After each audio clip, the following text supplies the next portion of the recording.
하루의 경제 주식 마무리 경주마의 문을 열겠습니다. 코스피 코스닥 모두 1% 넘는 강세로 한 주의 포문을 잘 열었습니다. 외국인과 기관이 현물과 선물에서 사자에 나서면서 수급을 견인했고요. 삼성전자를 제외하면 시총 상위주들 대부분 빨간불을 켰습니다. 자, 5월 FOMC를 앞두고 기대감이 꺾인 금리 인하 전망에 이제는 시장이 적응을 한 것으로 보이기도 합니다. 자, 여러분이 너무 사랑해 주시는 월요일 경주마에 강력한 세 분들이 나와 있습니다. 오늘 시장의 관전 포인트들 하나하나 뜯어보면서 많은 힌트들을 또 얻어가 보시죠. 어서 나오십시오. 안녕하십니까? 네, 안녕하세요. 네. 자, 박현선 팀장님, 오늘 장 일단 어떻게 보셨는지 시장 분위기는 매우 좋았기 때문에 고객들에게도 아주 웃음꽃이 만발한 전화를 많이 받으셨을 것 같습니다. 삼성전자 보유하신 분들은 웃지 않으시더라고요. 네, 제외죠. 예. 네, 삼성전자는 제외고. 예, 오늘 제일 많이 들은 질문은 엔비디아 올랐는데 왜 반도체 안 가요?라는 질문과 그죠? 그리고 두 번째는 장이 좀 많이 올랐는데 다른 섹터가 어디 갈까라고 물어보는 질문. 그리고 일단 끊고 갈까, 그냥 들고 갈까? 이런 부분. 이게 지금 어떻게 보면은 왜 이런 질문 하시냐면 시장에 대한 연속성을 좀 의심하시는 거거든요. 대부분 분들이. 중간에 오늘 31포인트 정도 떴고 기술적으로 봤을 때도 코스피도 요 모여있는 이평선을 막 뚫으면서 굉장히 기술적으로 이쁜 모습이 돼버렸어요. 네. 그러니까 내일 적당히 삼성전자 컨콜이든 미국 장만 잘 나오면은 내일도 지금 추세가 유지될 가능성이 크다라고 보고 있는데 실질적으로 문제는 이겁니다. 거래요. 오늘 코스피가 10조 정도 나왔고요. 코스닥이 7조 4천억 나왔습니다. 그러니까는 최근 거래된 것 중에서 가장 덜 나온 거죠. 어떻게 보면은 코스닥 시장의 강세가 되려면은 굉장히 많은 뭔가의 시장의 확신이 있어야 됩니다. 네. 그리고 중소형주단에서의 확산이 있어야 되는데 지금 오늘 코스닥 기준으로 상승 종목이 1,100 종목인데 하락 종목이 300개밖에 안 돼요. 지금 최근 장은 굉장히 좋은 건데 이러기에는 확신하고 베팅하기엔 거래가 적었다. 라는 부분 좀 말씀을 드리는 중이고 실질적으로 오늘 반도체가 쉬다 보니까는 예를 들어서 2차 전지라든지 좀 이따 저희가 테슬라 얘기는 하긴 하겠지만 2차 전지는 여러 섹터 다른 섹터들이 강했어요. 그런데 문제는 이거죠. 오늘 강했음에도 불구하고 내가 샀었던 단가와 얼마 정도 차이가 있는지 이거 부분을 저는 오늘 고민하는 하루였다고 생각을 합니다. 물론 시장은 굉장히 좋습니다. 저도 앞으로도 좋다라고 생각을 하는데 연속성을 좀 고민해야 되지 않을까 싶어가지고 약간 단서조항으로 좀 말씀드리도록 하겠습니다. 네. 그렇다고 해서 시장에 어떤 물줄기가 말랐냐라는 걸 판단하기에도 아직은 이르다고 그렇죠. 보이시는 거죠? 예. 박 팀장님, 또 다른 박 팀장님. 네. 오늘 장 어떻게 보셨는지요? 저는 오늘 정말 긍정적으로 봤고요. 사실 지난 금요일 미국 시장을 좀 보게 되면 PC 발표가 나와서 시장에서 살짝 우려가 좀 있었습니다. 그러니까 빅테크의 실적 발표로 이제 묻히게 되면서 사실 지금의 어떤 시장 분위기 자체가 과거 이제 매크로에서 이제는 완전히 실적으로 확 옮겨가고 이제 앞으로 남아 있는 이제 빅테크들 특히나 이번 주가 정말 중요한 주거든요. 예, 그래서 애플과도 아마존에 대한 실적이 남아 있는 상태. 그리고 개인 투자자분이 또 좋아하시는 슈퍼 마이크로 컴퓨터 뭐 이러한 기업들, 그리고 AMD 이런 기업들이 지금 다 이제 실적 발표를 앞두고 지금 대기하고 있는 상황이고요. 물론 지금 FMC가 또 있습니다. FMC가 있다 보니까 이 부분에서 앞으로 향후 금리 인하에 대한 전망이 또 어떻게 나올까 이런 부분을 관심을 좀 가지다 보니까 물론 변동성은 좀 클 것으로 좀 보여지는데 지금의 어떤 시장의 흐름을 봤을 때는 그래도 온기가 좀 돌고 있는 상황인 것 같고요. 그리고 엔비디아도 사실 지난주 아마 다들 기억하실 겁니다. 10%가 넘는 그런 하락을 보여주고 나서요. 며칠 동안에 회복하고도 지금 올라가고 있는 다시 또 이제 추세가 올라가고 있는 상황이다 보니까 지금 상황은 우리가 그렇게 크게 우려할 만한 그런 부분은 아닌 것 같다 이렇게 좀 보여지고 있고 이제 많은 월가에서도 지금 고용 지표 그리고 소비 지표들이 너무너무 견고하다 보니까 뭐 일각에서는 이런 얘기가 나오고 있습니다. 굿뉴스 이스 밴뉴스가 지속적으로 이 기조가 이어갈 것이냐. 예, 이러한 이야기도 좀 나오고 있는 상황인데 지금은 우리가 이제 실적 발표만 우리가 즐기면 좀 될 것 같다.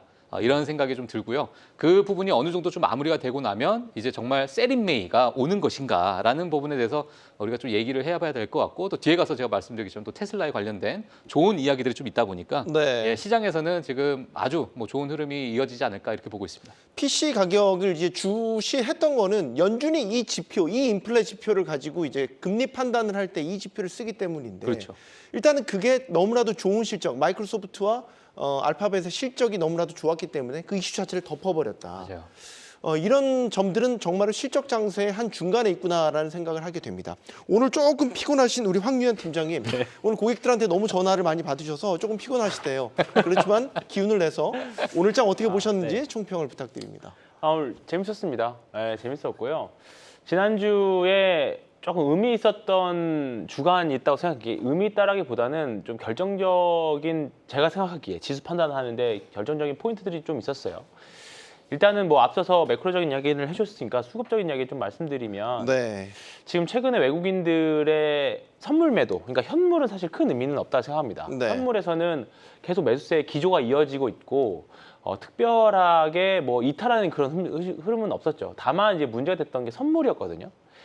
1월하고 4월하고 지금 흐름이 좀 비슷한데 계약 기준으로 5만 계약 정도입니다. 네. 그러니까 지난번 선물 옵션 동시만기 3월 둘째 목요일 이후에 외국인들 매도가 거의 5만 계약 근처까지 갔었어요. 그러니까 평균적으로 보면 5만 계약 정도 가면 대부분 다 환매수가 나오고요. 네. 5만 계약 순매수가 나오면 환매도가 나오는 경향들이 있었어요. 근데 지난주에 제가 기억으로 거의 4만 9천 계약까지 갔었거든요. 장중에. 도달했네요. 네. 네, 도달했네요. 그래서 여기서 우리 예상대로라고 하면 외국인들이 그리고 이제 현물에서 거의 매도가 없었기 때문에 네. 이거 분명히 선물로 그냥 해지 차원을 매도만 계속 줄여나간 거고 지난주에 외국인들이 선물로만 바로 매수 들어오고 특히 이제 오늘 기준으로 좀 외국인 선물 매수가 좀만 들어오면 좀 장세게 가지 않을까 생각을 했었습니다. 근데 네. 다행히 오늘 외국인들이 다행히 5만 계약을 저점으로 해가지고 다시 순매수가 들어왔고 오늘도 지난주부터 들어왔고 오늘도 좀 순매수가 좀 크게 들어왔습니다. 그렇기 때문에 그러면서 사실 지수가 오늘 21선, 61선 기준으로 다 코스피, 코스닥 모두 턴을 했거든요. 제가 뭐 내일까지는 이제 우리나라 기준으로는 좀 이제 근로자 날도 쉬는 것도 좀 있고 여러 가지 측면에서 조금 확인해야 될 부분도 이번 주가 좀 한 번 더 지켜보긴 하겠습니다만 사실 4월부터 지금까지 우리가 계속 돌파 매매라기보다는 계속 눌림 매매들을 많이 했었어요. 네. 그러니까 뭔가 세게 종목들이 치고 나가지 못하고 뭔가 한번 치고 나갔다가 쉬고 그런 흐름들이었었기 때문에 4월 달에 특히나 돌파 매매들을 많이 뭐 신고가 매매들을 했던 분들이 좀 어려움들을 많이 분명히 겪었을 겁니다. 근데 오늘을 기점으로 또는 이번 주를 기점으로 만약에 외국인들이 선물에서 다시 환매수 좀 들어오고 이번 주에 나올 실적 발표라던가 그다음에 이번 주에 있을 뭐 밸류어 프로그램이라던가 FOMC에서 특별한 게 없다라고 하면 5월 달은 우리가 세린매에 너무 걱정할 필요 없이 조금은 4월 달보다 조금 더 자신감 가지고 매매해 보셔도 되지 않을까. 매매가 됐든 네. 트레이딩이 됐든 인베스팅이 됐든 둘 다 가능한 시기가 5월이 되지 않을까 네. 생각하고 있습니다. 예, 황 팀장님 오늘 그렇게 많은 전화를 받으셔서 피곤하다고 하시더니 굉장히 많은 말들을 초반부터 쏟아내 주셨습니다. 오늘 계속 경주마 시간에 달리셔야 되니까요. 네, 지치지 마시고요. 물 드세요. 물도 드시고. 지금 이제 저희가 세린메이 자꾸 얘기하는 거는 이번 주가 4월 마지막 두 날을 남겨두고 이제 5월로 들어가는 그 주이고요. 아까 이벤트적으로 본다면 그렇게 우리를 계속 괴롭혀왔던 금리 인하에 대한 향방을 다시 확인할 수 있는 FOMC도 걸려 있고 여러 이벤트들이 지금 걸려 있는 가운데 오늘 첫 거래, 한 주의 첫 거래를 맞은 겁니다. 세린메이를 저희가 자꾸 얘기를 하는데 걱정을 통계적으로 보면은 정말 5월장이 약세긴 약세였잖아요. 네, 좋지는 그럼 않았습니다. 올해도 그렇게 똑같이 패턴이 반복될 거냐? 어떤 견해십니까? 저는 과거의 패턴이 올해까지 반복이 돼서 그렇게 된다고 매일 말씀을 하시는데 그럼 주식 다 팔아야죠. 그런데 저는요 항상 주식시장 저 출근할 때마다 저는 항상 신나고 새롭거든요. 시장이 매일 바뀌고 어제 시장과 작년 시장과 또 다릅니다. 그래서 다른 시장이 연출될 가능성이 있기 때문에 저는 출근을 하고 주식을 합니다. 네. 저는 그 주식하는 사람의 기본이라고 생각을 하고요. 두 번째, 작년과 재작년에는 뭔가 SVB 사태라든지 혹은 금리 인상, CPI가 갑작스럽게 올랐었던 것 때문에 그때 4월 달에서 5월 달 넘어오는 시기가 좋지 않았습니다. 그건 충분히 이해를 하는데 사실은 최근 2년 동안은 저희가 이렇게 얘기를 많이 하죠. 매크로가 너무 덮여 있었던 시기다. 3년까지 포함을 해서 그렇습니다. 그런데 네. 올해부터는 매크로가 조금씩 좀 어떻게 보면 조금씩 좀 나아지는 추세가 있는 건 맞지 않습니까? 네. 그렇기 때문에 올해 작년 재작년의 충격보다는 올해 5월달 세린 메이의 충격은 개인적으로는 덜할 가능성이 크고요. 그리고 제가 지난주와 이번 주를 잠깐 비교를 해볼까요? 네. 지난주에 우리 박종원 팀장님이 무슨 얘기했는지 아세요? 박종원 팀장님이 미국 시장 실적 발표 때 분위기 굉장히 안 좋다 얘기했어요. 지난주 월요일 날. 네. 그런데 딱 일주일 만에 말이 다 바뀌었잖아요. 왜냐하면 언제부터 바뀌었냐면 테슬라 실적 발표부터 바뀌었습니다. 그때 제가 제 보는 각도에서 견주는 건 이거예요. 테슬라 실적 발표는요, 미리 빠졌기 때문에 그래요. 그죠? 그리고 좋은 트리거를 얘기를 했기 때문에 그러고요. 그런데 이번 주의 핵심은 제가 보기에 목요일 밤에 있을 애플이거든요. 애플도 미리 빠져 있거든요. 그렇죠. 조정 예, 많이 받은 상태. 맞습니다. 예. 그렇기 때문에 생각보다 덜할 가능성이 크다라고 생각을 하는 거예요. 그리고 두 번째, 세 번째죠. 우리 최근에 이틀을 빼놓고는 코스피도 빠져 있었거든요. 그 오히려 생각보다 5월에 대하는 우리 입장에서 봤을 때는 미리 문매를 맞았기 때문에 생각보다 같은 악재에 대해서 내성이 좀 생각합니다. 그 같은 악재의 내성이 뭐냐면 크게 환율과 금리가 되겠죠. 근데 환율 우리 지금 오늘도 1,300원 후반대고요. 금리도 여전히 4.6, 4.7이고요. 네. 국제금리 기준으로. 그럼에도 불구하고 이거를 이겨내서 옮겨왔다는 거고. 그리고 내일 우리 보시면 내일 삼성전자 IR 있지 않습니까? 네. 오늘 아마도 오늘 반도체가 가지 않은 가장 큰 이유는 아마도 오늘 시간 외로 테슬라가 세서 2,000원 갖겠다고 있긴 있겠지만 네. 내일 삼성전자의 얘기를 HBM3E라든지 기타 가이던스 부분을 확인하고 내가 사야겠다는 약간 경계 심리가 있을 수 있다고 생각을 해요. 그렇기 때문에 조금 뭐라 그럴까요? 어쨌든 1분기보다는 2분기가 반도체 업황은 좋아지는 건 맞긴 맞거든요.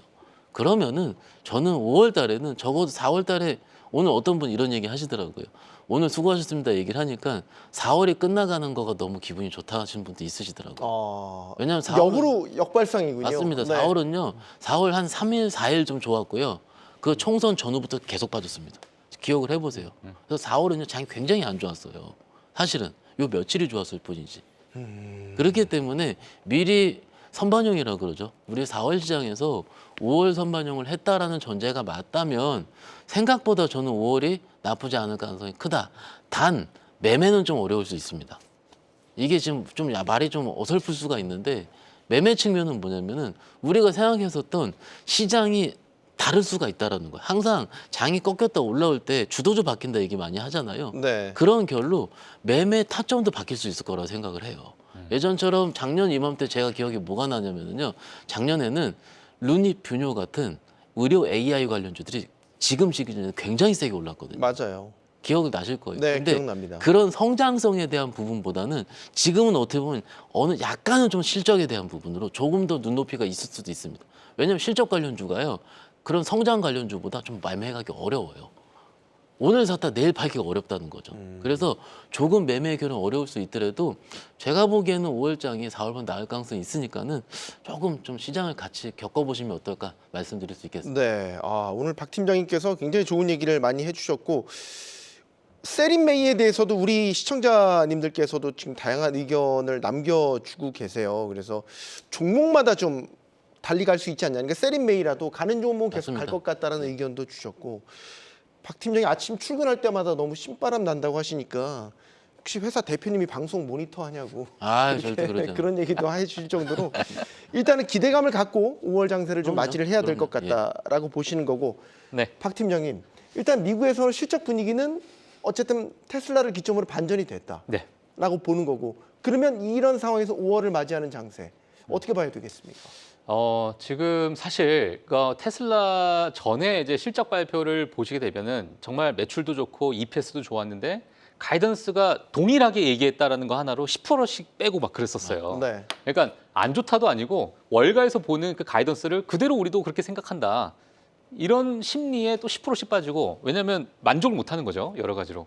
그래서 이런 불확실성이 좀 있는 상황에서 테슬라의 어떤 실적 발표가 분위기를 바꾼 거는 맞는 것 같습니다. 그리고 네. 최근에 나오는 마이크로소프트와 구글 같은 경우에도 정말 좋은 후실적을 좀 발표하게 되면서 물론 이 부분이 이제 이번 주까지 저는 개인적으로 연결이 될 것으로 좀 보고 있고요. 네. 그리고 아마존 같은 경우에도 지금 최근에 나오고 있는 부분이 뭐 비용 절감으로 인해서 지금 어마어마한 수익률을 올리고 있다라는 게 월가에서 지금 나오고 있는 많은 의견들이 좀 나오고 있다 보니까 네. 이 부분도 분명 시장에 또 좋은 온기로 또 이제 퍼져 나갈 것을 보고 있는데 뭐 앞서서 이제 박현상 팀장님께서 말씀해준 것처럼 애플이 지금까지 많이 때려 맞았잖아요. 네. 이러한 부분이 어떻게 심리를 작용하고 시장에서 어떻게 또 끌어올릴지 어떤 트리거가 될지는 우리가 이번 좀 실적 발표 아마 가장 또 꽃이 아닐까라고 생각이 들고 이게 꽃이 될지 또 뭐가 될지는 모르겠지만 네. 예.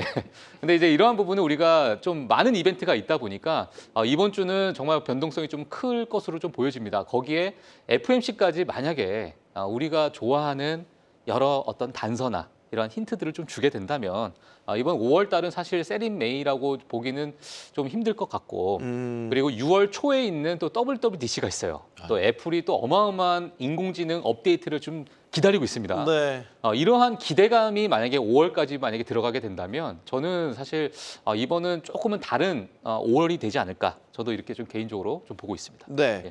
제가 반박 아닌 반박을 해보자면 황 팀장님. 네. 그런데 아까 말씀하셨죠. 2022년에는 금리를 너무 급격히 올렸던 네. 시기였고 2023년에는 SVB 사태라는 미국의 이제 은행 그렇죠. 사태들이 이제 터지면서 시장을 흔들었고 네. 올해는 그러면 나아질 것이다. 근데 바뀐 건 없어요. 금리 그대로고요. 여전히 네. 최고치에서 높은 상태로 그대로고 10년물 금리 4.7, 4.6 굉장히 부담스러운 상황으로 왔다 갔다 하고 있거든요. 네. 이런 상황에서 맞이하는 5월장인데 네. 이거를 그냥 그대로 공식 대입을 해보면 좋을 게 없어 보이는데 왜 예년과 다를 것이냐라고 본다면 어떻게 일단은 답? 나빠질 게 없다라는 게 일단 1번인 것 같고요. 네. 더 이상 나빠질 것도 없고 금리 인하에 대한 경로만 사실 조금 더 확실해진다라고 하면 지금 심리 상태가 사실 호재 나오면 그 호재가 계속 이어질 것 같고 악재 나오면 계속 악재가 이어질 것 같은데 지금 사실 조금만 더 내부 세부적으로 보면 사실 우리나라 지금 계속 실생활은 잘 모르겠습니다만 외국 네. 기관에서 우리나라 평가하는 것들이 올해 사실 성장률을 계속 높이고 있거든요. 그런 부분들 전반적으로 보고 그다음에 전 세계적으로 경기에 가장 민감한 나라가 우리나라 사실 기업들과 주가거든요. 네. 단적으로 본다라고 하면 저는 괜찮지 않나 생각을 좀 하고요. 공교롭게도 작년 4월 19일하고요. 올해 4월 19일하고 비교를 해보면 정확히 데칼코만이거든요. 작년에 4월 19일은 주가가 최고점이었습니다. 네. 그래서 세린 메이가 무섭다라고 생각을 했었고 올해 4월 19일은 반대로 최저점 근처였습니다. 그래서 지금 올라오고 있는 상태거든요. 그러니까 이런 부분들이 사실 많이 어떤 부분에서 많이 반영이 된 것 같다라고 좀 생각이 들고 네. 그리고 주도주가 조금 더 명확해지고 있죠, 사실. 그러니까 지금 오늘 같은 경우에는 중장대 종목들, 화학주들이 오늘 사실 좀 많이 올라온 부분들도 좀 있고 맞습니다. 오랫동안 쉬었던 종목들이 올라왔는데 사실 그 종목들을 최근에 가지고 계셨던 분들이 사실 있을까? 사실 최근에 이거를 뭔가 비중 있게 실으신 분들이 사실 얼마나 계실까 생각이 좀 들어요. 그러니까 이사전지도 그렇고 화학주 주식들도 그렇고 오늘 좀 많이 올랐던 신재생 쪽도 그렇고 보면 정말 오랫동안 하락했다가 좀 잠깐 반등한 사실 수준이거든요. 아직까지는. 그렇기 때문에 사실 계좌에 큰 유의미한 변화가 아마 없을 겁니다. 근데 이런 부분들이 또 시간이 지나고 나서 5월달 가면서 실적 발표 통해서 나온 부분들 보면 또는 내일 삼성전자 IR이 어떻게 될지 모르겠습니다만 그 이후에 결국은 올해 2분기가 반도체 업황이 바닥에서 좋아지고 있는 구간인 거잖아요. 그렇게 된다라고 하면 사실 주도주가 크게 변할 리는 없다라고 봅니다. 그리고 계속 엔비디아의 신제품들 계속 기다리고 있고 어쨌든 지난주에 메타가 실적 발표를 했습니다만 앞으로 돈을 어떻게 벌지는 모르지만 투자는 하겠다. 구글은 투자도 많이 했고 돈도 벌 것 같다. 그리고 나머지 빅테크 기업들은 계속 투자할 거다. 그럼 결국은 엔비디아 글로벌 주도주인 엔비디아는 계속 매출에 대한 또는 영업이익에 대한 걱정이 당분간은 없을 예정이거든요. 그러면 거기에서 파생되고 있는 삼성전자 또는 하이닉스 그리고 한미반도체 이런 부분들 우리나라에 직접적으로 수혜를 갖고 있는 그런 그 라인들을 쭉 보다라고 하면 네. 너무 크게 걱정하실 필요 없지 않나. 주도주가 명확한 시장이라고 하면. 그리고 세린메이에 대한 부분들이 어느 정도 이번 달에는 총선이라는 그런 부분들, 그다음에 밸류업이 소멸이 될 것 같았지만 오히려 지금 밸류업 종목들이 시장을 오늘 다 받쳤잖아요. 네. 그러니까 그런 것들 본다라고 하면 5월 달에는 해볼 만하지 않을까. 그리고 이제 아까 처음에 서두에 말씀드렸던 외국인 선물 매수가 계속 이어져 놓은 상태라고 하면 오히려 시장이 좀 어려울 수 있을 거라고 생각을 하는데 네. 이게 오히려 외국인들이 비었던 선물을 매수하면서 들어갈 수 있는 구간이라고 보거든요. 그러면 5월 초 중순까지는 아직까지는 해볼 만하다. 5월 또 중순 지나고 나서 어떻게 될지 모르겠습니다만 네. 앞으로 한 1, 2주는 또 해볼 만할 것 같습니다. 그러면 짧게 이것도 여쭤. 그럼 5월 우리를 행복하게 해줄 수 있는 주도주, 견인주, 대장주. 황 팀장님 반도체를 사실상 말씀하신 것 네. 같고요. 흐름상 보면. 네. 황 팀장님. 제가 이런 질문 굉장히 부담스러워하는 편이긴 한데요. 죄송합니다. 사실 예정에 없던 질문인데 갑자기 아니, 근데- 황 팀 반도체 얘기하셔요. 황 팀장님 때문이에요? 근데 반도체 다음에는 6월은 바이오예요. 5월은 바이오예요. 6월에는 아스코라는 유럽 미국 임상 종양학회 3대 암학회 중에 하나거든요. 네. 사실은 그런데 이게 우리 개인 투자자분들한테 어떻게 받아들일지가 모르겠어요. 그 이유는 바이오가 오래 들고 있기가 좀 부담이 있습니다. 왜냐하면은 오늘 하루도 변동성이 커요. 네. 그렇기 때문에 그런데 막상 앵커님께서 계좌에 재밌게 해주고 계좌를 수익률을 줄 거는 그런데 생각보다 바이오가 많습니다. 왜냐하면 오를 때 변동성이 크고요. 화끈하게 오르기 때문에 얘는요 오르면은 내가 유의미하게 계좌에서 보여요. 바이오 같은 경우는. 그래서 어떤 식의 내가 매매를 하느냐. 아까 서두에 제가 말씀드린 것처럼 매매는 어려워질 수 있다라고 말씀드린 이유가 이겁니다. 네. 생각보다 과거처럼 하게 예를 들어서 바이오가 오늘 뜨고 내일도 뜨고 그런 시대는요 지났거든요. 그래서 굉장히 영민해지고 기민해졌어요 시장 자체가. 그래서 들어갈 만하면 또 빠지고요. 빠질 만하면 또 어느새 올려놓고요. 이러거든요. 그래서 이럴 수도 있습니다. 제가 현장에 상담을 하는데 A라는 섹터가 한 3일 동안 안 간다고 3일 동안 고객이 전화하면 기가 막히게 그 다음 날부터 올라요. 정말로 왜 그렇게 그러는지 모르겠어요, 정말로. 그만큼 너무나도 힘들고 좀 진을 빠지게 한 다음에 오른다? 오르는 대신에 오를 때 많이 오르거든요. 네. 그러니까는 우리가 일반적으로 매매를 할 때 이틀 정도 강한 음봉이 나오면 손절을 쳐야 됩니다. 왜요? 리스크 관리 때문에 그렇습니다. 그런데 요즘은 리스크 관리를 바로 하게 되면 오히려 반대 역형상이 나오는 정도로 굉장히 빠르게 종목들이 워킹을 하기 때문에 네. 오히려 그 계좌 관리하기 더 어려운 상황이거든요. 그래서 제가 좀 종합을 해드리자면 바이오가 학회도 있고 최근에 많이 빠져 있고요. 네. 그리고 모멘텀도 있기 때문에 해볼만 합니다. 그렇지만 이것도 역시 우리 투자자분들께 선택의 몫이라는 건 강조시켜 드릴 수 있고요. 네. 예, 좀 확인해 보시면 어떨까 싶습니다. 알겠습니다. 직구준 질문에도 성실하게 답변해 주셔서 너무나 감사드리고 우리 박종훈 팀장에게는 오늘 사실 외환시장 이야기를 좀 질문 드리고 싶어요. 네. 그러니까 엔달러 환율이 장중에 160엔을 넘어섰습니다. 34년 만에 최고치. 요즘에 뭐 슈퍼엔저 많이 얘기들을 하니까 어디까지 엔저가 갈 거야? 그러다 지금 오후장 들어서 지금 여러 해석들이 나오는 게 일본 정부가 지금 개입한 것 같아요. 훅 빠졌어요 또. 예. 그럼 이제 개입을 시작했다. 그러면 우리 입장에서도 이렇게 엔저가 계속해서 구조적으로 더 깊어지는 거는 좋을 건 없는 시장 같고 그렇죠. 어떻게 전망을 해봐야 될까? 일단은 뭐 한국경제연구원에 있었던 거기서 나왔던 이야기를 잠깐 먼저 좀 드리면요. 네. 자, 엔화 가치가 1% 하락할 때 한국 수출 물량이 0.2%, 또 이제 수출액이 0.61% 또 감소한다는 분석이 좀 나오고 있는 상황입니다. 네. 자, 그러니까 지금 엔저 현상에 따라서 여러 가지 이제 시장에 우리나라 특히나 이제 수출품에 대한 여러 이제 경쟁력에서 우리가 좀 밀릴 수 있다. 뭐 이러한 이야기들이 좀 나오고 있는 상황이긴 한데. 물론 우리가 이제 국내 증시나 지금 엔저 상황을 우리가 같이 좀 연결을 해서 보면 오늘 사실 국내 시장에서는 이 엔저에 대해서 34년 만에 지금 최저치로 지금 하락했다라는 네. 부분이 과연 지금 국내 시장에 이게 영향을 줬을까라는 제가 좀 고민이 들었어요. 네. 그러니까 전혀 오늘의 국내 시장을 보게 되면 전혀 상관없이 또 움직이는 그런 모습을 보이다 보니까 어찌 보면 지금 미국에서도 인플레이션이 정말 걱정인데 이 부분 우리가 어떻게 해야 되지? 금리 인하가 너무 밀리는 거 아니야? 라는 부분이 마이크로소프트와 구글이 그냥 완전히 잠식시켜 버렸거든요. 네. 예, 그런 것처럼 지금 현재 뭐 엔화나 뭐 여러 엔저 현상도 마찬가지로 국내 증시에서 그렇게 이제 우리가 좀 봐야 되는 매크로 지표로서 이 로직이 이 국내 시장에 들어갈 수 있는, 그러니까 국내 시장 끌어내릴 만한 또 요인일까라고 봤을 때는 저는 그 부분은 약간 좀 제한적이다. 이렇게 좀 말씀을 드리고 싶고요. 네. 사실 이 부분은 뭐 이제 통화 당국의 여러 정책적인 부분을 해서 어느 정도 그 선을 좀 유지하려고 하는 그 노력이 있다 보니까 뭐 그 부분은 우리가 지속적으로 좀 지켜봐야겠으나 뭐 금리 인하나 뭐 금리 인상 이런 부분에 대해서는 아직은 국내 시장이 그렇게 큰 영향은 안 줄 것 같다 이렇게 좀 말씀드리고 싶습니다. 네. 예. 혹시 다른 의견이 있으신 분 조금 더 다양하게 의견을 잠깐 들어보고 드리자면 싶어서. 사실 오늘 160엔 찍었었죠. 네, 그리고 찍고 내려왔죠. 바로 음봉 쫙 내리면서 네. 그래서 일본 당국의 개입이 있지 않나라는 추측도 좀 있었었고요. 예. 근데 사실은 159엔 정도까지가 지난주 금요일 날 BOJ 할 때 그때 고점입니다.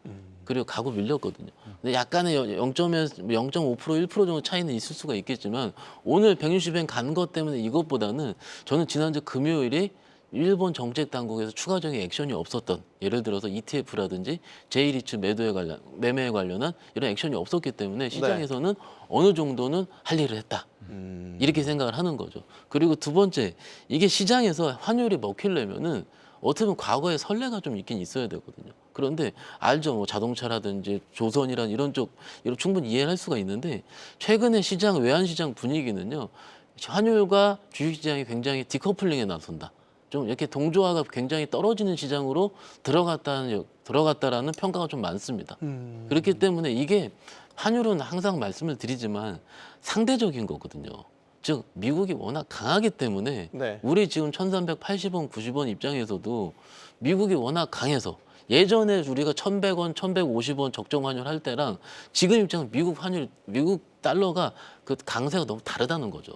경제 차이 자체도. 그래서 개인적으로는 이런 거가 적응하는 중이고 적정 환율 자체도 좀 높여야 되지 않을까라고 사실은 지난주 이 시간에 제가 말씀을 드리긴 했었어요. 네. 그래서 물론 그 시그널적으로 160엔달을 찍었다는 것 자체는 굉장히 깜짝 놀라죠. 근데 더 중요한 거는 제가 심성 때 이렇게 배웠거든요. 시장에서 반응하는 게 가장 옳은 거라고 전 배웠어요. 그렇기 때문에 오늘 시장에서는 자동차도 좋았고요. 네. 다 좋았습니다. 적응했네요. 적응을 한 거죠. 우리가 160엔 그리고- 달러당 160엔에 적응을 한 그리고 거죠. 지난주 오늘은 아마 BOJ 이후에 일종의 이벤트성으로 일종의 수급적으로 좀 그 플레이가 좀 이루어지지 않았었나라는 좀 추측은 좀 하고 있습니다. 네. 역시 그러면 두 박 팀장님들은 직접적인 증시의 어떤 수급이나 이런 데 직접적인 영향은 좀 제한적일 것으로 보고 계시는 것 같습니다. 어쨌든 뭐 엔화 값이 이렇게 싸진다는 건 일본 여행 가기에는 계속 좋아지는 상황인 건 분명히 맞는 것 같고요. 저희가 이제 짚어볼 이슈가 여러 가지가 있는데 오늘 시장에서 테마적 성격으로 좀 눈에 띄었던 거 전력 설비주가 아닌가 싶습니다. 전력 설비주 요즘 상당히 자주 눈에 띌 정도로 강세가 계속해서 이어지고 있는 섹터일 것 같고 특히 그 이면에는 구리값의 고공행진도 자리하고 있습니다. 어떻게 분석하십니까? 일단은 전력설비주 AI에서 파생된 섹터 이제는 뭐 다 아실 거라고 봅니다. 근데 이 흐름들이 이제 워낙에 하나의 사실 HD 현대일렉트릭을 기준으로 본다라고 하면 과거 리포트들을 보면 사실 최근에 나왔던 내용들이 다 과거에 어느 정도 다 예상했던 흐름들입니다. 네. 미국에서 변압기 교체 수요가 계속 있었을 거고 그리고 이제 유럽 쪽도 워낙에 교체 수요가 오래돼서 이제 유럽 쪽도 수주가 나올 거다. 근데 이제 문제는 리포트에 이런 내용들이 나왔을 경우에 이게 주가로 연결이 되느냐 안 되느냐 사실 되게 많거든요. 네. 어떤 종목들은 리포트에 엄청 좋은 내용들이 많지만 전혀 뭐 먹히지 않는, 워킹이 안 되는 종목들도 많이 있는가 하면 지금 시장의 주도주들은 이런 뭔가 긍정적인 호재에는 굉장히 좀 민감하게 반응하고 그 스토리 라인대로 계속 주가가 반응하면서 올라가는 부분들이 좀 있는 거죠. 그래서 어쨌든 지금 시장 드리고 싶은 말씀은 결국은 지금 시장 주도주들은 결국은 AI 또는 AI와 파생된 무언가 어떤 것들이 된다라고 보시는 게 맞다라고 일단 볼 수 있을 것 같고요. 우리가 뭐 닥터코프 이야기는 사실 많이 듣잖아요. 네. 근데 지금 당장은 좀 이게 정말 경기가 좋아서 그런 건지 AI 때문에 구리가 좋아서 그런 건지까지는 뭐 나중에 가서 후행적으로 생각이 되긴 하겠습니다만 일단은 지금 전력 설비주들 지난주에 효성중공업 같은 경우는 실적이 조금 미스가 나가지고 시간에서 좀 안 좋긴 했습니다만 네. 오늘도 뭐 상대적으로 또는 전반적으로 전력 설비주들이 좋았기 때문에 아직까지는 뭐 워낙에 좀 많이 올라서 신규 진입하라는 얘기냐 그 말씀하실 수 있긴 하겠습니다만 추세 추종의 관점에서는 여전히 관심 갖고 보아야 할 섹터이지 않을까 생각합니다. 추세 추종의 관점에서는 네. 여전히 관심을 갖고 봐야 될 잠깐 섹터 좀 같다. 첨언 좀 드리자면은요. 이게 오늘 LS 에코 에너지라는 예전에 LS 전사 아시아라는 종목이 지금 오늘 상한가를 쳤죠. 상대적으로 가지 않았었던 종목이 그런데 제가 이 종목을 봤는데 시가총액이 작으면 상한가를 칠 수 있다고 생각을 하잖아요. 네. 오늘 종가의 시총이 8,300억입니다. 그렇게 작지 않습니다. 작지 않네요. 그러니까 그만큼 세게 들어올 수 있는 수급의 룸은 있다는 얘기는 맞아요. 맞는데 저기 첫 번째는 이거죠. HD 현대일렉이라는 과거에 전통적으로 가장 강했었던 종목이 아직도 신고가를 쓰지 못합니다. HD 현대일렉은 이미 실적 발표도 굉장히 잘 나왔고요. 그런데 그거가 대장주 역할을 지금 굳건히 자리를 지키고 있으니까는 네. 나머지 두 번째, 세 번째 주들이 움직이고 있었다는 얘기예요. 이거를 다르게 얘기를 하자면은 그 섹터가 계속 가려면은 대장주가 좀 제 위치를 찾고 계속 가야 되거든요. 그런데 반대로는 HD 현대일렉은 그 자리에 있기 때문에 일단 개인적으로는 이것이 조금 마음에 걸리긴 한다. 안 간다는 말씀을 드리는 게 아닙니다. 그리고 오늘 LS 에코 에너지처럼 이런 것에 상한가를 쳤다는 의미는 상대적으로 안 갔다는 게 가는 거잖아요. 그러면 가격 부담이 좀 있다란 얘기예요. 그리고 이제 아직 발표하지 않은 종목들이 한 두세 군데가 있을 거예요. 네. 그러면은 그 종목의 서프라이즈율에 따라서 종목이 움직이겠죠. 그런데 만약에 서프라이즈가 나왔는데 불구하고 그날 음봉이다. 그러면은 약간은 워닝 시그널이 있다라는 겁니다. 지금 며칠 동안 계속 움직이잖아요. 움직이는데 사실은 며칠 움직이지 않다가 지난주 금요일 날 바이든 이슈가 있었어요. 미국에서. 전력 관련해가지고 미국에서 아직 부족하니까는 행정명령인가 아마 정확한 용어는 기억이 안 나는데 미국 이슈가 있었기 때문에 지난주 금요일 날 갑자기 확 움직였었거든요. 네. 그러면은 이게 지금 과연 실적이 발표했음에도 불구하고 정말로 찐 주도주는요. 실적 발표하고 서프라이즈 발표하면 거기서 질러야 됩니다. 근데 지금 그게 그런 모습이 안 나와요. 제가 보기에. 전선 관련주들이 좀 작은 것들이 더 세게 가고요. 그러면은 좀 제가 들고 계신 분들 잘 안 간다 이 말씀 드리는 게 아니고 요 며칠은 조금 더 면밀하게 살펴볼 필요가 있다라는 거죠. 과거의 패턴과 좀 다르게 움직이기 때문에 조금 좀 자세하게 좀 보시면 어떨까 싶어요. 그러면 예. 그렇게 며칠 지켜보고 네. 주도주라고 하는 것들이 움직이기 시작한다. 네. 그럼 그때는 이제 같이 그럼 해볼만 하죠. 그러면 해볼만 하다라는 게 움직이면 HD 현대기는 뭐든 신고가를 강하게 좀 써줘야 됩니다. 다시 내가 간다라고. 그런데 지금은 아직은 못 쓰고 있으니까 네. 못 쓰고 있으니까는 좀 확인하자. 왜냐하면 지금은 대부분 분들이 확인하고 그날 좀 강하게 매매하는 편이긴 하거든요. 그렇기 때문에 조금 말씀을 드리고 있습니다. 이게 박 팀장님 네. 구리가 경기 선행 지표잖아요. 항상 구리값을 보면은 경기의 어떤 선행 지표적으로 해석을 하는데 전력과 연결 생각해 보면 노후화된 인프라망, 전력망들을 다 개선하고 이런 작업들이 사실 단기에 할 수 있는 게 아닌 거고. 그렇죠. 나라별로 따지면 이건 뭐 10년 이상 장기 프로젝트인 건데 예. 이제 그 진입로에 들어갔다라고 본다면 그래서 네. 지금 진공가에서 전력 설비주들에 대한 어떤 눈높이들을 다 높이고 있는 그런 과정 아닙니까? 예, 지금 저도 이제 말씀드리고 싶은 게 워낙 많은데 좀 정리를 좀 하자면 네. 미국에서 지금 현재 모든 ETF 중에요. 가장 지금 흐름이 좋은 게 에너지 섹터랑 유틸리티입니다. 그러니까 유틸리티 하면은 과거에 정말 재미없는 섹터, 뭐 잘 투자 안 하는 섹터였는데 네. 최근에 다른 어떤 섹터보다 훨씬 아웃퍼폼을 하고 있는 상황이고 S&P 500 지수보다 또 아웃퍼폼을 하고 있는 상황입니다. 지금. 네. 물론 에너지 섹터 같은 경우는 뭐 최근에 지정학적 악재가 있다 보니까 약간의 변동성이 좀 있는 상황이었고요. 하지만 저는 사실 이번에 말씀해 주셨던 이 전력에 관련돼서 우리가 데이터 센터를 좀 고민을 할 때 지금 단기적으로는 우리가 가야 될 길은 맞는 것 같아요. 네, 맞는 것 같고 인공지능이라는 것 자체가 메가 트렌드로서 향후 10년, 20년 뭐 어마어마한 어떤 성장을 보일 것이라는 많은 이제 뭐 전망이 있는 상황인데 저도 거기에는 동의를 하는데요. 지금 데이터 센터라는 것이 투자하는 입장에서는 그럼 어느 정도 올라가다가 결국에는 범피한 그러니까 이제 조정을 주는 구간이 분명히 나올 텐데 네. 그때 나올 수 있는 것들이 뭐가 있을까라고 고민을 해보면 지금 데이터 센터의 전력 소비량이 어마어마하거든요. 근데 이 부분을 우리가 메꿔줄 수 있는 그러니까 그런 인프라 자체가 방금 말씀해 주신 것처럼 그 인프라 자체가 그러면 그걸 뒷받침해 줄까?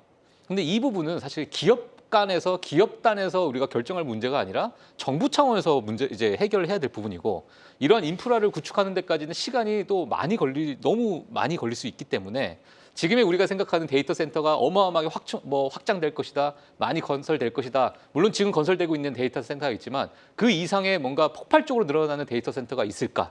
라는 부분에 있어서는 어느 정도 한계점에 부딪힐 수 있다는 거죠. 네. 예, 그래서 뭐 이게 원자력 발전소를 뭐 새로 건립하는 그런 문제들까지 번져 나갈 수 있으니까요. 그래서 이런 부분을 우리가 데이터 센터를 좀 보시는 분들 또는 향후 우리가 지속적으로 뭐 이 부분에 대해서 장기 투자를 하고 싶다라고 하시는 분들은 약간 이 부분까지도 우리가 한번 좀 고려해 봐야 될 부분이 아닐까라고 네. 생각이 들고 지금의 구리 가격 상승 그리고 뭐 지금 국내 증시에 뭐 많은 이제 전선 관련돼서 이러한 기업들이 뭐 상한가를 치고 하는 부분은 이러한 기대감이 지금 현재 좀 녹아들고 있는 것 같고요. 이게 실질적으로 정말 데이터 센터나 이런 부분에 대해서 수요가 숫자로 찍히는 그 부분 때는 아마 이 데이터 센터의 확장성의 한계점을 그때 당시에 좀 나오지 않을까라고 저는 개인적으로 좀 보고 있습니다. 네.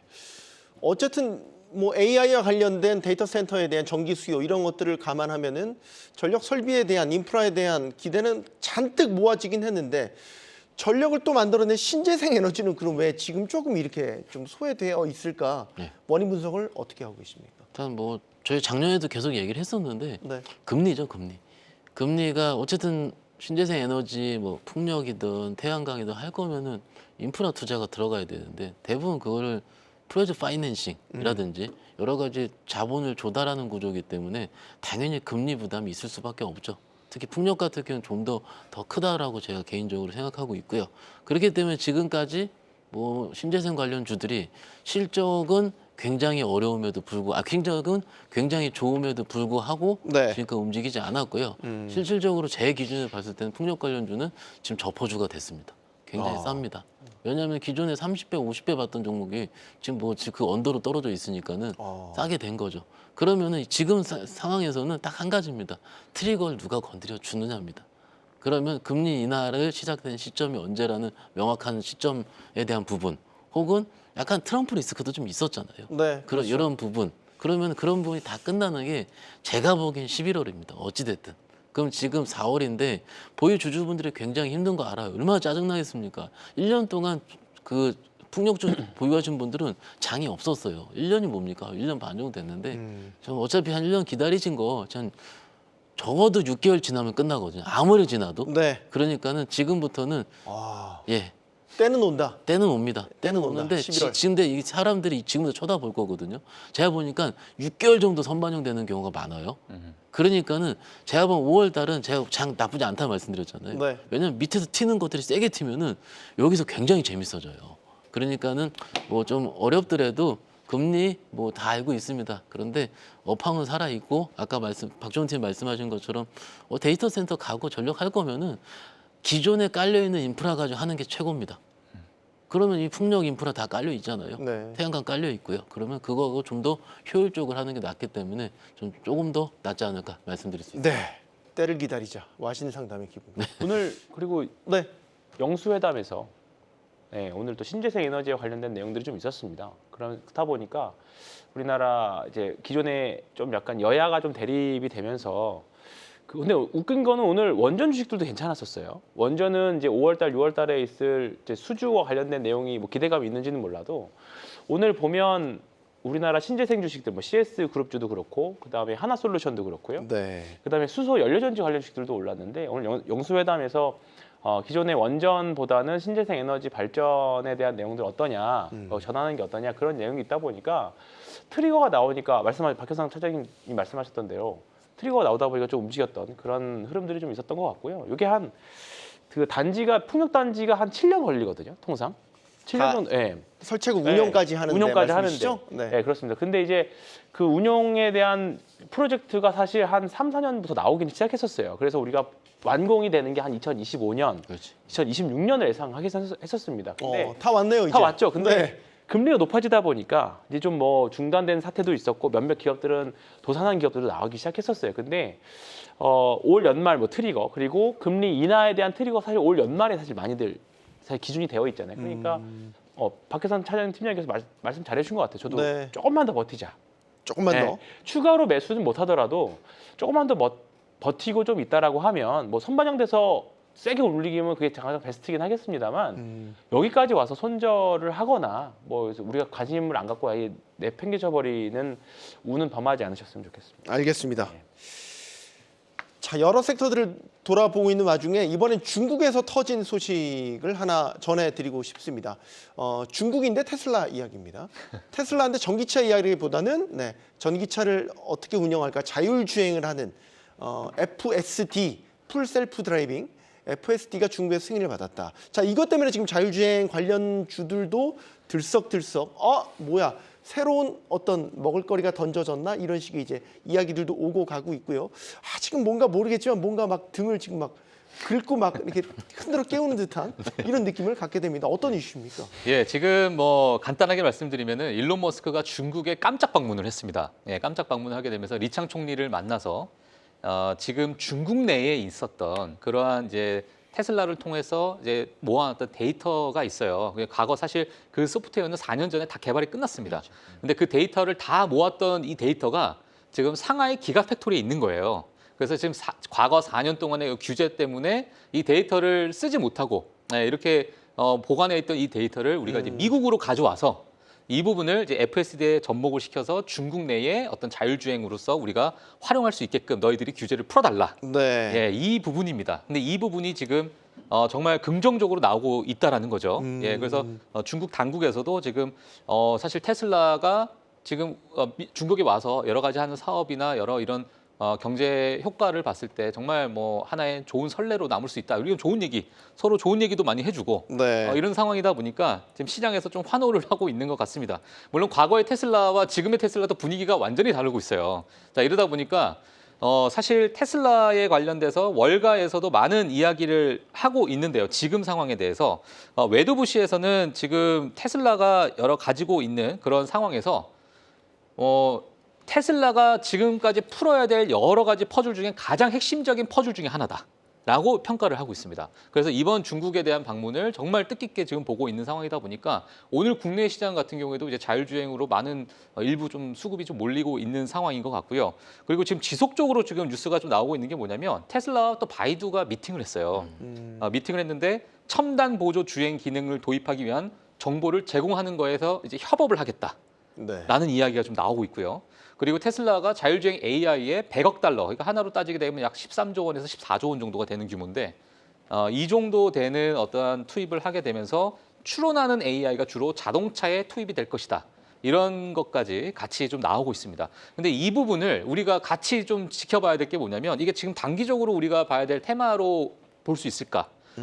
라고 봤을 때는 사실 그러한 어떤 상승세는 8월 8일에 이제 로보택시에 대한 공개가 있잖아요. 이 부분을 지금 사실 로이터에서 모델 2에 대한 모델을 생산 안 하겠다 단독 보도를 했다가 너 로이터 애들 지금 거짓말하고 있어. 또 거짓말하고 있어. 이렇게 얘기를 한 후에 5시간 뒤에 갑자기 로보택시를 우리가 공개하겠다.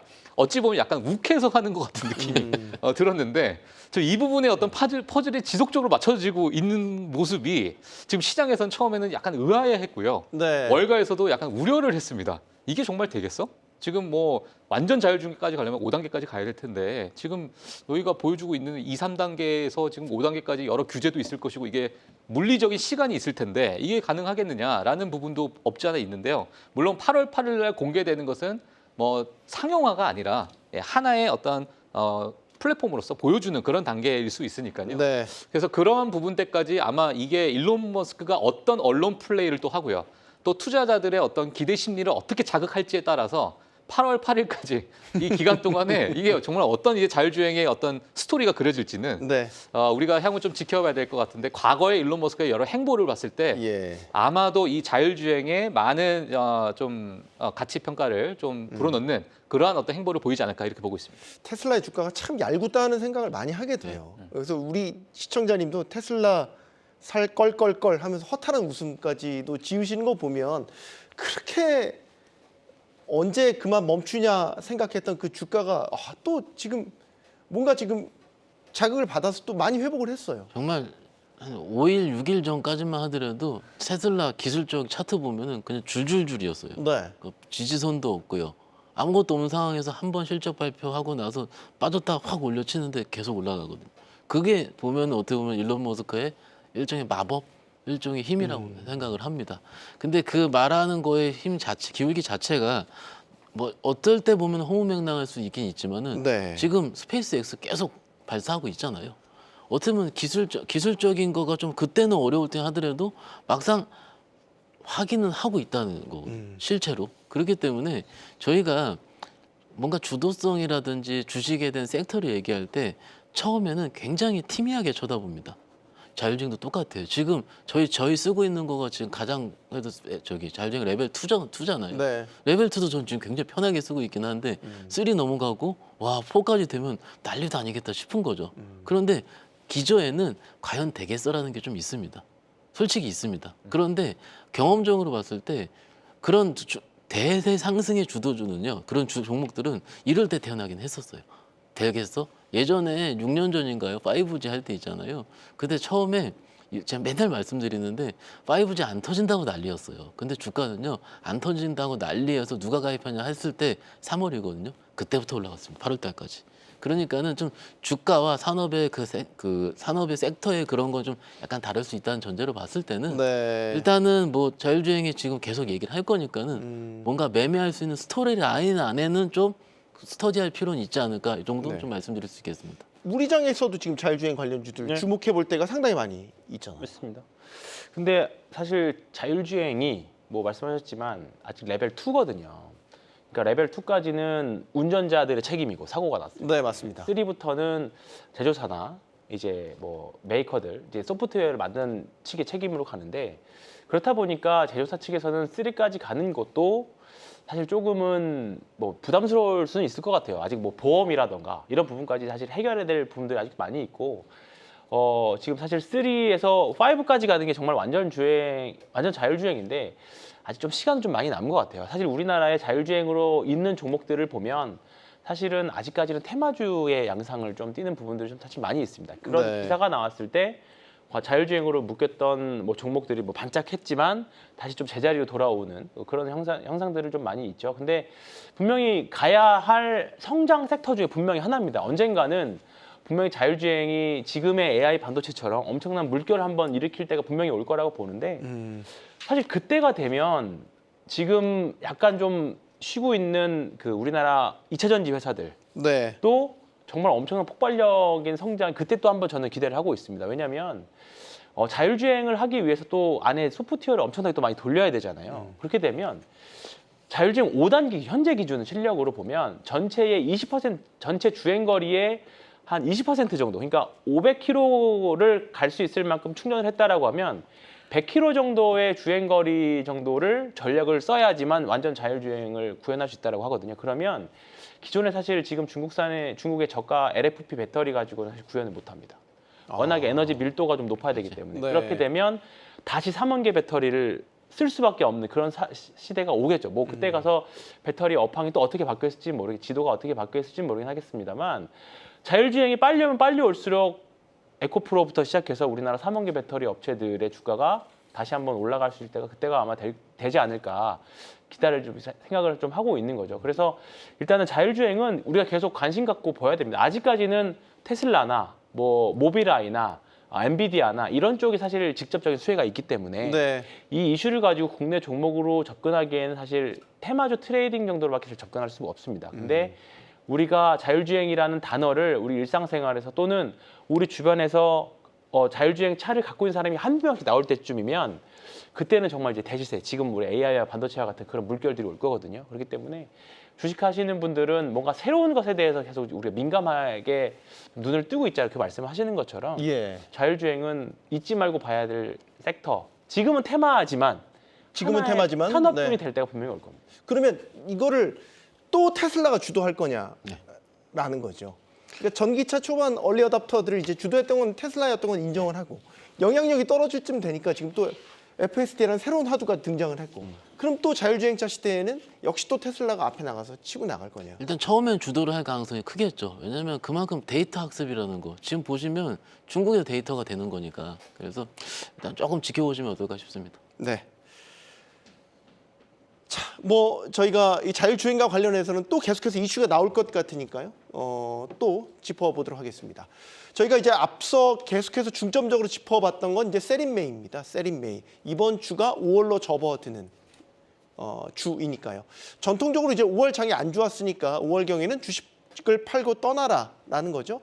주식시장의 오래된 격언이고 통계적으로도 증명이 됐습니다. 그런데 뉴노멀 시대 아닙니까? 오래된 격언과 통계가 하나의 또 고정관념을 만드는 것은 아닌지, 그 고정관념으로 나는 어떻게 보면 또 한 번의 기회를 놓치는 것은 아닌지도 한 번쯤 더 생각해 보시기 바랍니다. 경주마의 경주는 계속됩니다. 내일 뵙죠. 고맙습니다.